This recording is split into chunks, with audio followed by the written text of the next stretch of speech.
الحمد لله الذي أرسل أنبياء ذوي فطانة بالصدق والتبليغ والأمانة ثم الصلاة والسلام على طه رسول الله ثم الصلاة والسلام على ياسين حبيب الله وعلى آله وأصحابه ومن تبعه بإحسان إلى يوم القيامة سبحانك لا علم لنا إلا ما علمتنا إنك أنت العليم الحكيم رب اشرح لي صدري ويسر لي أمري واحلل عقدة من لساني يفقهوا قولي واجعل لي وزيرا من أهلي أما بعد حضرة العلماء والكرماء وحضرة الجماعة Masjid Jami Al-Muhajirin, semoga kita semua diberkahi, diridhoi dan dikaruniai sehat afiat, panjang umur dalam taat ibadah kepada Allah Subhanahu wa taala.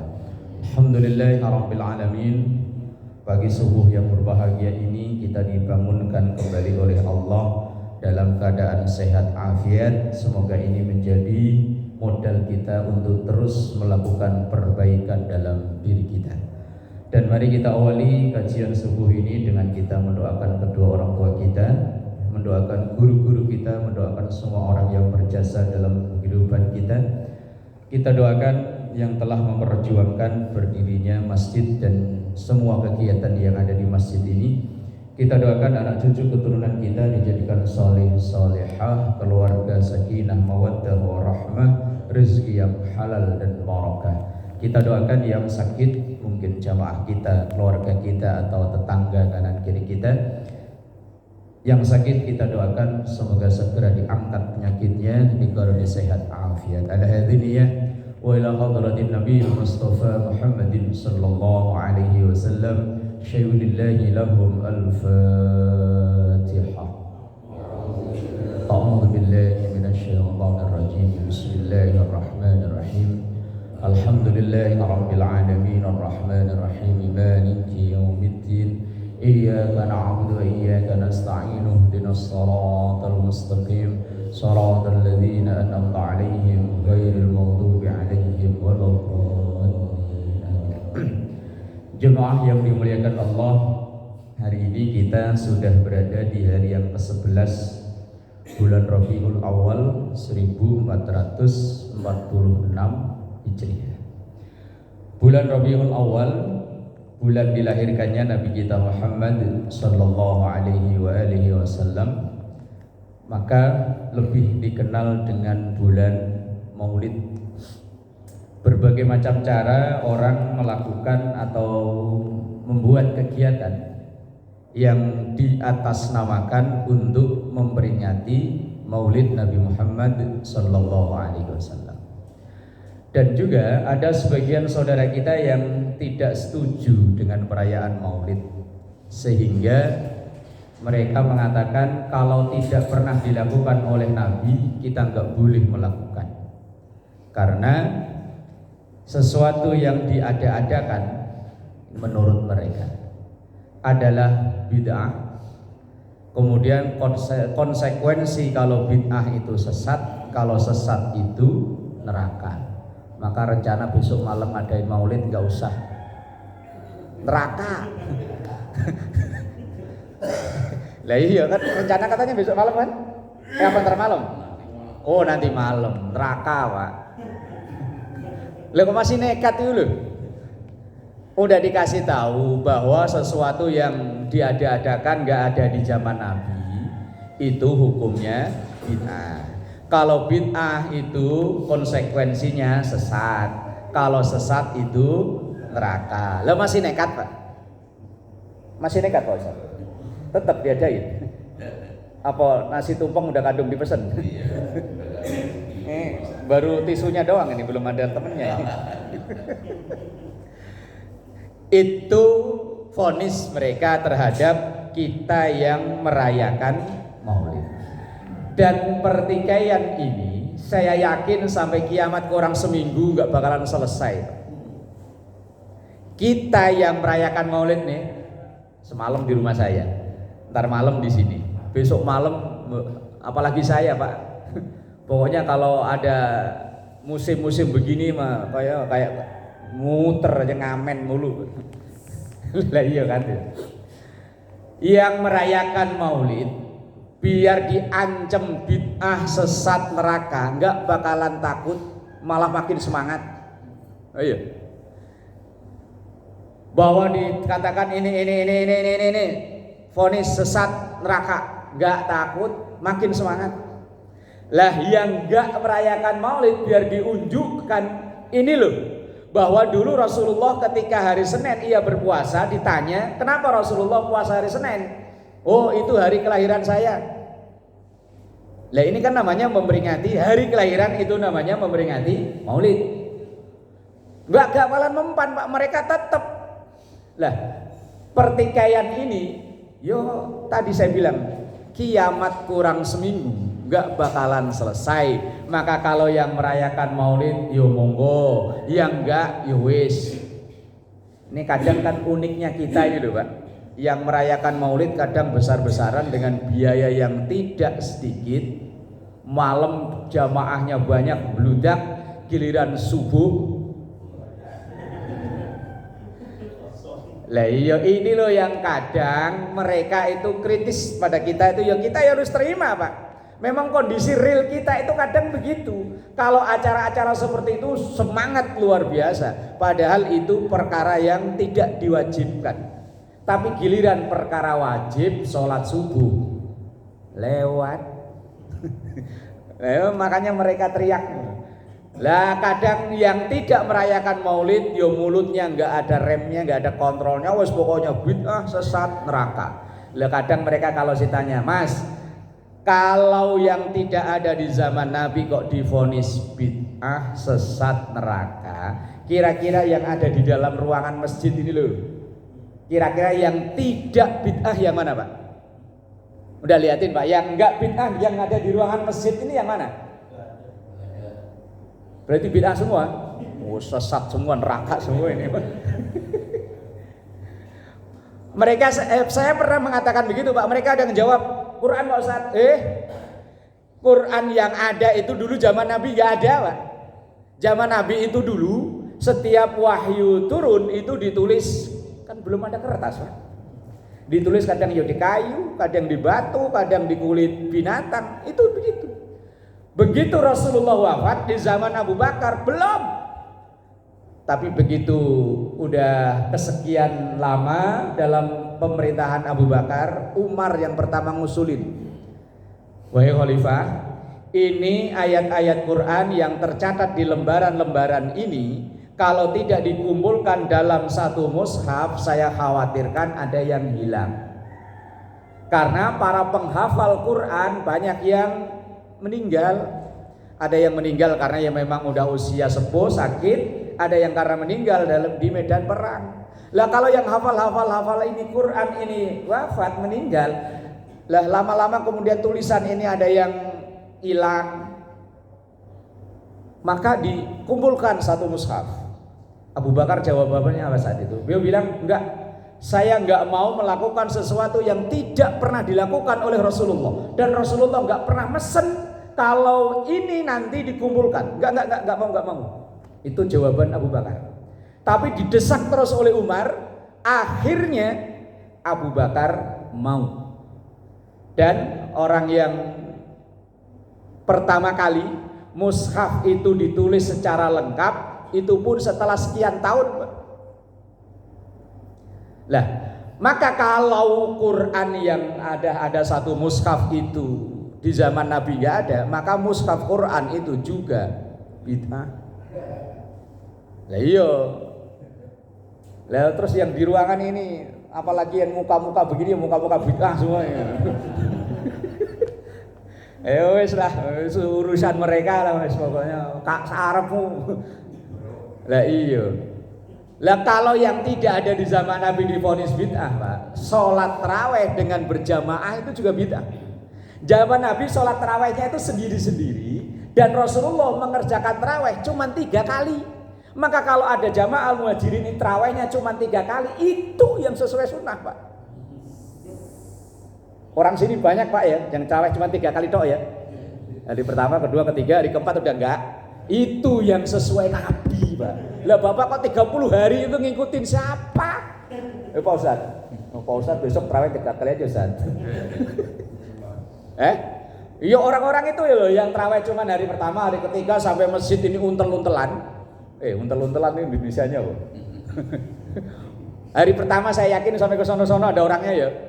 Hari keempat udah enggak, itu yang bener ya itu loh Pak. Yang sesuai sejarah maksudnya. Rasulullah itu terawih cuma 3 kali.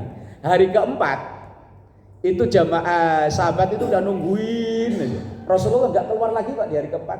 Sampai menjelang azan subuh makan sahur, Rasulullah enggak keluar. Hari kelimanya begitu, hari keenamnya begitu. Wah. Lah, kemudian setelah Rasulullah wafat, Abu Bakar wafat, kemudian pemerintahan Muslim dipegang oleh Umar bin Khattab. Ketika malam Ramadan, habis sholat Isya, habis sholat Ba'diyah Isya, ini sahabat gak pada pulang, tapi sholat Qiyamu Ramadan, belum tarawih namanya, belum ada nama tarawih itu belum. Sholatnya ya masing-masing kayak kita sholat Ba'diyah. Begitu Umar datang, langsung nunjuk satu orang sahabat namanya Ubay bin Ka'ab. Ubay, maju, pimpin ini sahabat untuk pada sholat. Enggak, dulu Rasulullah enggak nyuruh kok, enggak ninggali pesen kalau nanti sholat ini dikerjakan berjamaah. Pokoknya maju. Umar yang nyuruh, siapa yang berani ngelawan Pak? Wong beliau itu pokoknya kalau perintah enggak dituruti, pedang langsung seret-seret. Ayo maju enggak? Zaman sekarang umpama Pak Ustadz Kohar nunjuk, Pak Sofyan maju, krek. Wah. Akhirnya Ubay bin Ka'ab maju, kemudian orang-orang disuruh baris, akhirnya disuruh berjamaah. Kata sahabat Umar, ini bukannya bid'ah, kata sahabat-sahabat yang lain, wahai khalifah, bukannya ini bid'ah yang paling enak ya ini. Jadi yang pertama kali nyuruh orang sholat tarawih berjamaah itu sahabat Umar, dan orang yang pertama kali untuk jadi imam sholat tarawih itu namanya Ubay bin Ka'ab. Maka kalau ada orang yang maulid bilangnya bid'ah, kok dia sholat tarawih berjamaah sampai 30 hari, tarik jenggotnya Pak. Dulu Rasul tarawihnya cuma 3 kali, itu pun gak jamaah, sendiri. Namanya juga bukan tarawih, namanya dulu Qiyamu Ramadan. Man qama Ramadhana imanan wa ihtisaban, itu dalil hadisnya. Lah kok dikit-dikit bid'ah, asal gak ada zaman Nabi bid'ah. Tadi saya tanya Bapak, jawabannya belum ketemu Pak ya? Yang ada di dalam masjid itu, yang katanya ini tempat ibadah. Dulu kalau mau zaman Rasulullah, masjid itu kayak orang ngadu burung dara itu Pak. Pernah lihat kan Pak yang di pinggiran BKT itu? Cuman ada tiang 4 biji. Terus di tempat imam ini ada ya pokoknya kayak apa lah? Pokoknya ada tiang, ada aup-aupan. Aup-aupan Indonesianya apa? Ada tempat berteduhnya loh Pak, khusus untuk imam sama khotib. Bawahnya, wah ini bid'ah semua ini karpet bid'ah semua. Ini juga bid'ah nih Pak, enggak ada ini. Dulu masjid kalau pengen zaman kayak Nabi, mereka yang bilang bid'ah itu masjidnya jangan pakai ini, jangan pakai uang bagus-bagus begini, jangan. Justru malah ada satu hadis, la taqumus sa'atu hatta yatabahan nasu fil masajid.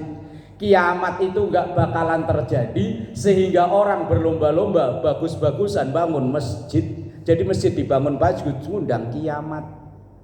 Makanya saya bangun mushola ini jadi apa enggak, takut ngundang kiamat. Ya Allah. Bola ya. Pagi ini sambil nunggu gorengan, ada gorengan enggak Pak? Kalau enggak ada pokoknya saya ledekin sampai habis ya. Panitia gorengan kemana ini? Enggak ada ini. Aris enggak ada. Riz, gorengan enggak ada belum Riz? Oh ada. Ya sambil nunggu gorengan siap, kita ngaji yang wis dibilang bid'ah ya ben Pak ya. Mereka Pak kalau melihat kitab ini gatel-gatel ya Pak. Padahal ini kitab lumayan menghasilkan ya Pak ya. Ya Pak Ustadz Wari. Ini kan kitab lumayan menghasilkan ya. Asal diundang orang akikahan pulang ya bawa besek ya. Kan bawanya ini kan ya yang bawa kan cukup Pak Ustadz Kohar, Pak Nurdin. Kalau bapak modal pokoknya asal mau datang ya udah. Dalam kitab ini kan isinya kalau diterjemahkan itu adalah sejarah kehidupan Rasulullah Shallallahu Alaihi Wasallam. Hanya ditulis dengan berbahasa Arab, kemudian dinamakan Al-Barzanji karena penulisnya Al Imam Abu Ja'far Al-Barzanji. Barzanji itu nama daerah, bukan nama orang. Namanya Imam Abu Ja'far Al-Barzanji itu nama daerah. Misalnya kayak saya, karena orang Jawa yo Al-Jawi. Kalau bapak ada Pak Sofyan orang Betawi, mama yo Ahmad Sofyan Al-Batawi. Nah, ini penulisnya orang Al-Barzanji. Nah, dalam kitab Al-Barzanji itu mulai dari Abtadiul Imla Bismidzatil Aliyah dan seterusnya. Cuman kan kalau kita baca di acara-acara itu kan asal ya la usana mahallul qiyam. Habis itu duduk langsung doa. Kesuwen banget dibaca semua. Lah iyalah kalau itu apa namanya beseknya cateringnya pesen dari pagi terus marhabanannya habis isya lah ya kesuwen, apalagi mau ada nobar ya. Kalau ada nobar ya jangan suwe-suwe wes pokoknya kelihatan ada ya Rabbi sholli ala Muhammad langsung mahallul qiyam beres. Lah dalam Barzanji itu mulai dari 1 sampai 18 itu kan sejarah perjuangan Rasulullah. Sejarah mulai dari sebelum beliau lahir sampai beliau dalam kandungan, sampai beliau lahir, masa kanak-kanak, masa remaja, masa dewasa, menikah, sampai beliau berdakwah. Kalau bahasa kerennya sirah nabawiyah. Lah kalau kita Barzanji. Dalam Barzanji itu misalnya saya kutipkan tentang akhlak Rasulullah. Karena kita memperingati Maulid itu kan tujuannya latihan niru akhlak Rasulullah Shallallahu Alaihi Wasallam. Yang kadang kita yang sebagai pendaku umatnya, pendaku orang yang cinta, terkadang akhlaknya berbanding terbalik dengan kita. Ini saya contoh, saya bacakan di bait atau di pasal yang terakhir yang sebelum doa. Wa kana sallallahu alaihi wasallam syadidal haya wat tawadu yahsibu na'lahu wa yarka'u thawbahu wa yahlubu syatahu wa yasiru fi khidmati ahlihi bisiratin sariyah. Wa kana sallallahu alaihi wasallam, dan adalah Rasulullah itu syadidal haya, seorang pribadi yang sangat pemalu. Kalau kita kan malu-maluin Pak ya. Kita ini loh.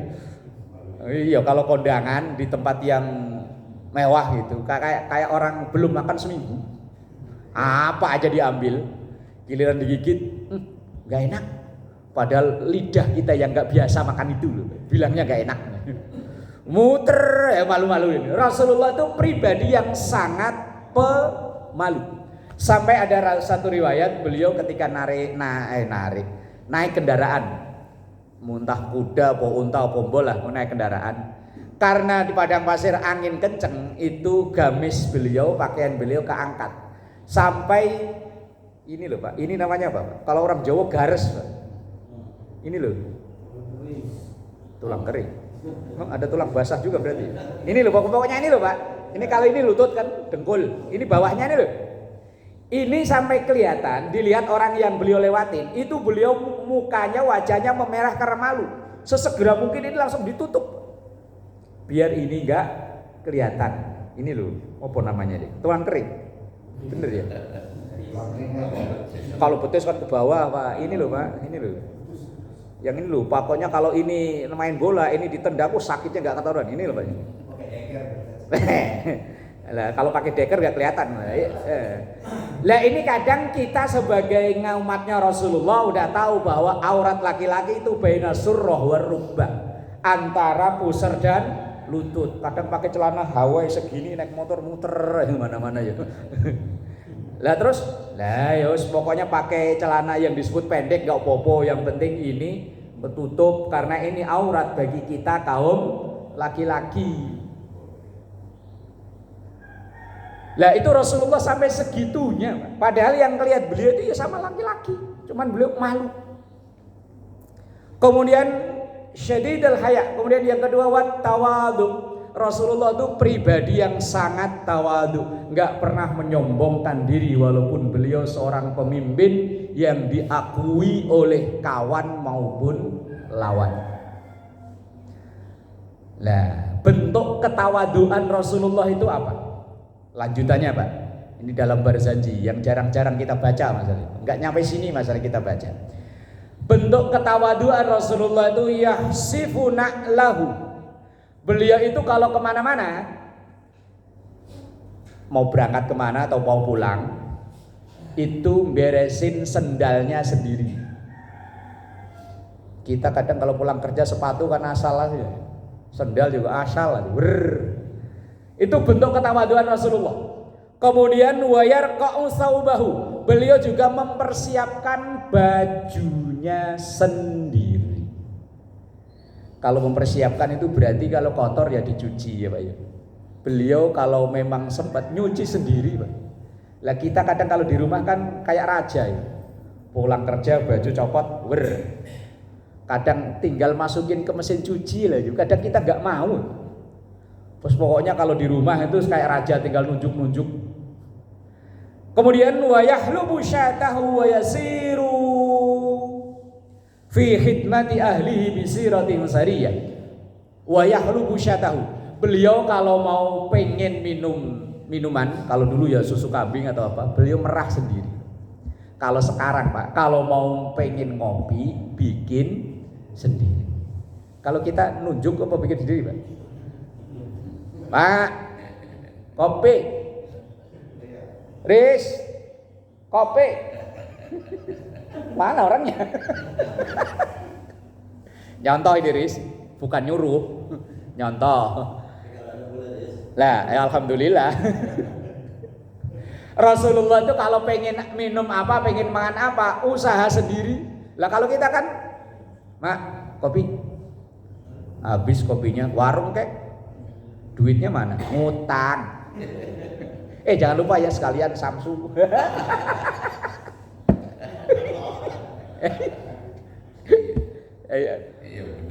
Iya. Loh, Rasulullah itu ini berjanji yang sering kita baca loh Pak. Penulis berjanji itu menulis wayahlubu syatahu. Beliau kalau mau pengen minum, berarti kan ini yang ditulis hanya minum Pak. Mungkin yang lain juga begitu. Beliau kalau mau pokoknya makan atau minum, beliau nyiapin sendiri. Dan di bait pertama ini pertama, beliau itu wayasiru fi khidmati ahlihi bisiratin sariyah. Wayasiru dan beliau itu membantu fi khidmati ahlihi bisiratin sariyah, dengan khidmah. Khidmah itu semua pekerjaan. Pokoknya beliau bantu semua kerjaan rumah, beliau siap bantu. Yes, mungkin kalau bahasa orang sekarang Pak ya. Yes, kalau memang tadi itu sepatu, sendal, pakaian, kalau makan mau minum beliau menyiapkan sendiri. Lah kira-kira kita ini sehari-hari udah niru kayak begini apa belum?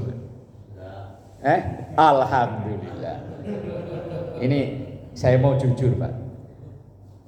Mungkin Bapak belum pernah ngaji namanya kitab Uqudul Lujain fi Haqqiz Zaujain. Ini kitab kalau dipelajari perempuan bahaya Pak. Karena tugas perempuan itu aslinya cuma 3 Pak. Tugas istri maksudnya Pak. Mengandung, melahirkan, menyusui. Tugasnya cuma itu loh Pak. Mengandung, melahirkan, menyusui. Lah terus ngepel, nyuci, masak, terus dan lain-lain. Itu tugas kita laki-laki. Ini pelan-pelan nih Pak ya. Iya. Bahaya nanti. Takutnya ini bahaya ya. Nggak usah pakai mic lah Pak ya. Ngepel, nyuci dan pokoknya semua pekerjaan rumah itu aslinya kewajiban laki-laki. Dan dulu kita waktu nikah kan nggak ada MOU Pak ya, hitam di atas putih bahwa laki-laki tugasnya keluar nyari duit, istri tugasnya kadang ya istri keluar nyari duit plus ngepel, nyuci, gosok, masak, dan lain-lain. Dulu waktu nikah ada perjanjian gitu kan?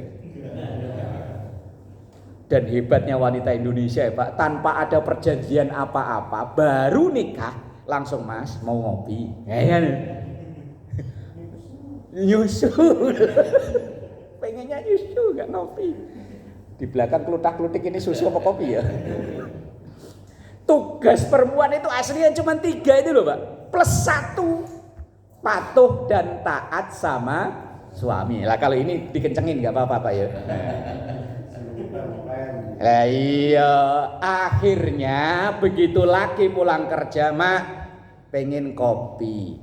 Aslinya tugas laki bikin sendiri, cuman perempuan tugasnya patuh sama suami. Mak bikin kopi, oh iya Pak bikin. Iya kan itu ya. Iya habis ngopi rokoknya mana mak? Oh iya ini Pak, tuh habis ngutang Pak ini Pak, 20.000 Samsu Pak. Aslinya tugas rumah tangga itu kewajiban laki-laki loh, aslinya Pak. Cuma karena tadi itu hebatnya wanita Indonesia, tanpa ada kesepakatan apa-apa di awal, semua yang pekerjaan rumah itu dikerjain. Makanya kalau bapak misalnya nyampe rumah, pekerjaan itu belum dikerjakan kok bapak marah-marah, ini kan kewajiban istri. Loh kalau istrinya pernah ngaji kitab itu, dia langsung begini Pak, kata siapa? Kata siapa? Lah kalau istri langsung balas gitu, kita ngomong apa Pak? Kata siapa? Emang dulu waktu kita nikah ada tugas, pembagian tugas? Gak ada kan? Iya gak ada, lah ngapain nyuruh-nyuruh? Wong saya udah tugas kewajiban saya pokoknya situ pengen enak-enak saya layani, sehingga akhirnya saya hamil, melahirkan, menyusui. Itu pun sekarang menyusui udah pindah tugas Pak, diambil alih sama sapi. Lah iya kan, rata-rata kan ya. Iya makanya anak kita umur 2 tahun itu lincahnya nggak ketulungan Pak, wong memang anak sapi. Lah umur 7 tahun, 8 tahun disuruh ngaji, disuruh sekolah. Wah saya pantas anak. Ya Allah, Rasulullah itu wa yasiru fi khidmati ahlihi bisiratin sariyah. Beliau itu kalau bahasa sekarang apa? Sat ngerjain pekerjaan rumah. Maka hari ini Pak Nini telah pulang ngaji nih. Pokoknya begitu pulang langsung ke kamar mandi, ambil ember, ambil pelan ngepel. Yakin Pak, yang nggak pernah ngepel istrinya kaget. Yang seumur-umur berumah tangga nggak pernah ngepel, yakin Pak kalau bapak ngepel istrinya kaget. Ya Allah, laki gua kenapa ya? Takutnya Pak, istrinya itu dulu pernah ngaji tahu kitab apa. Orang kalau 40 hari sebelum meninggal itu biasanya melakukan hal aneh.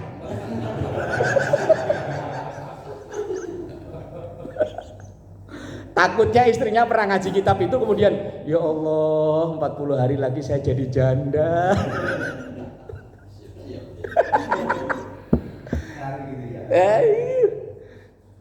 Umpama Pak ini pulang dari sini mau ngamalin ini nih Al-Barzanji yang sering kita baca kalau diundang akikahan atau apa. Oh ternyata Rasulullah begitu, pulang nyampe rumah nyapu, habis nyapu ngepel, terus kemudian ke kamar mandi, di situ kok ada mesin cuci penuh kita cuci, habis itu ke pasar sono masak.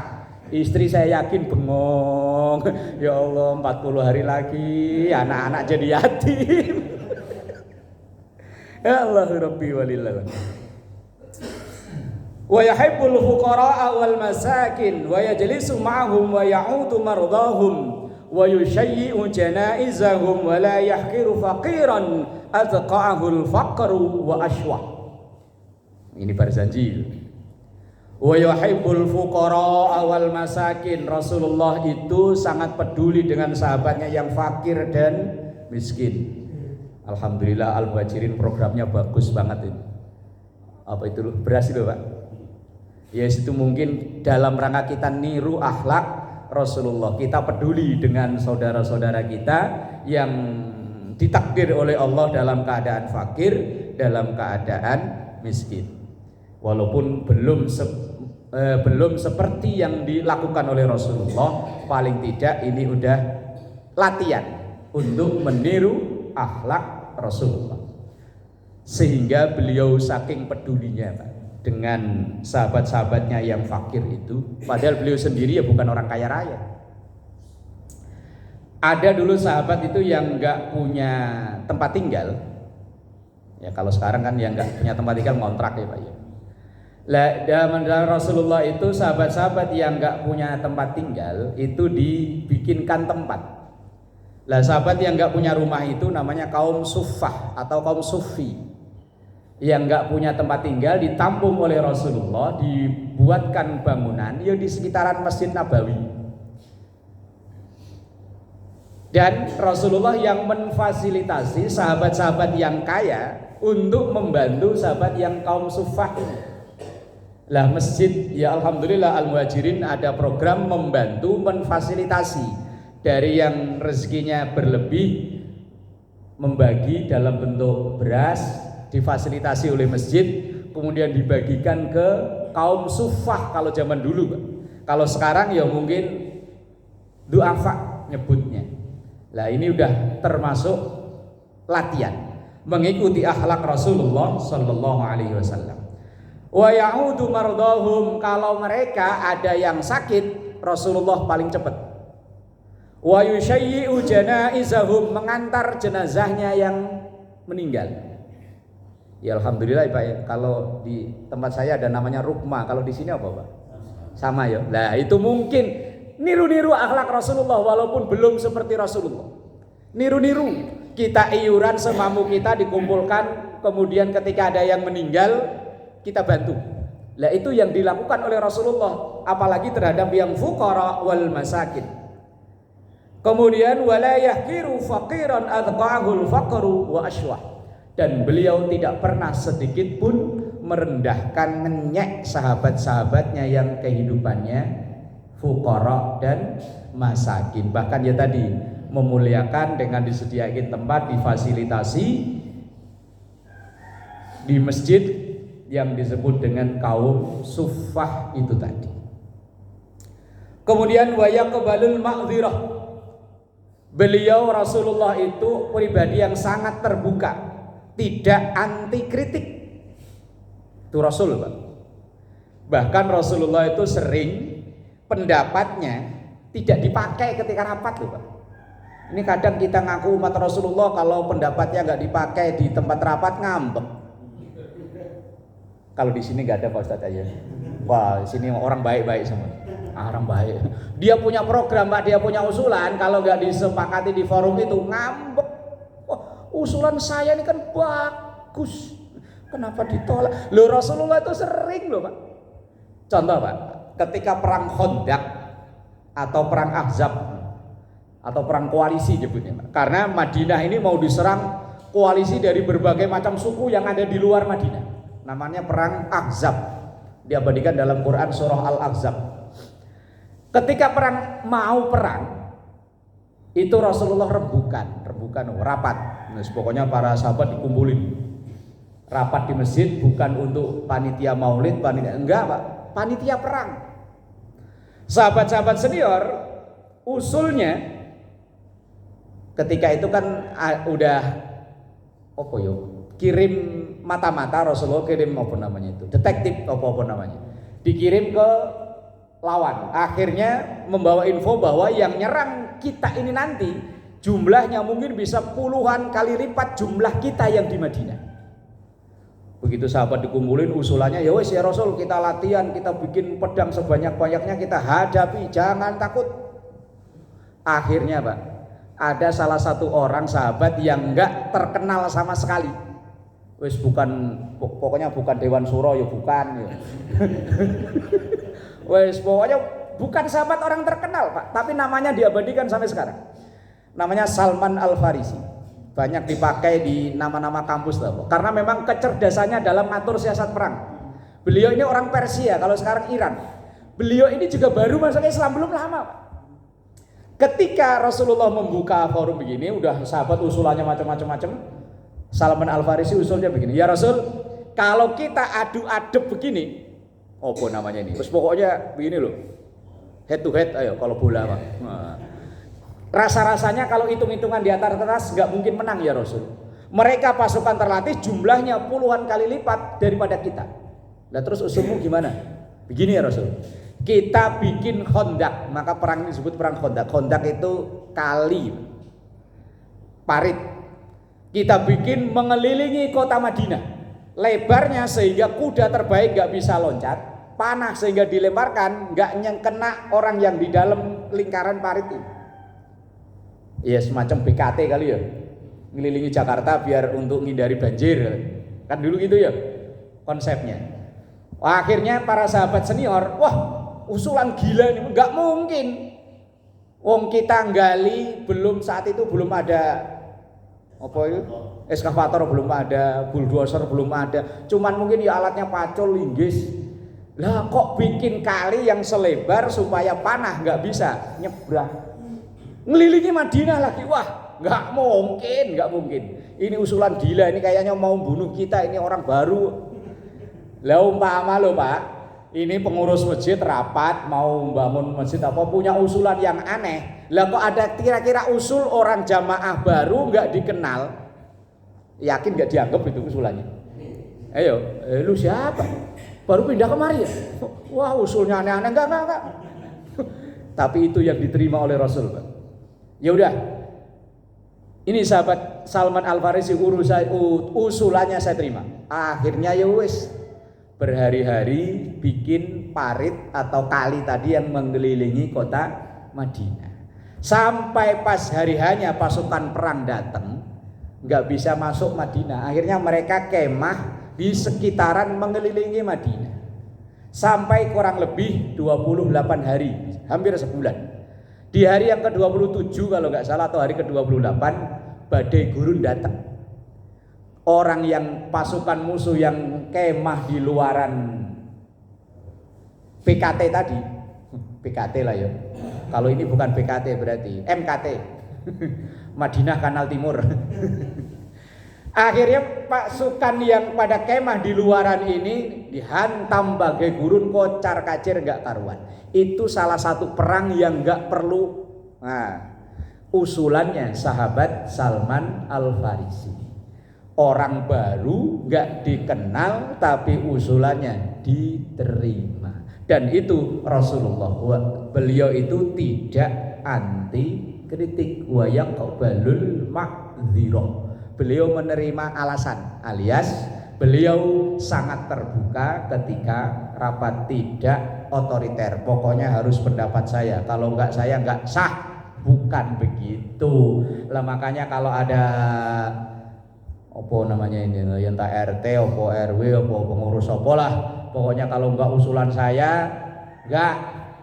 Kemudian kalau dikritik, oh siapa lu, anak kemarin sore kritik-kritik, mikir. Weh, itu yang tidak dicontohkan oleh Rasul Shallallahu Alaihi Wasallam. Ini kok saya udah capek kok gorengan belum keluar ini. Ini sengaja kayaknya ini. Mau nggak mau ada gorengan, mau nggak. Malah ketiduran. Saya. Wallahu a'lam bishawab. Al-Fatihah. Alhamdulillah.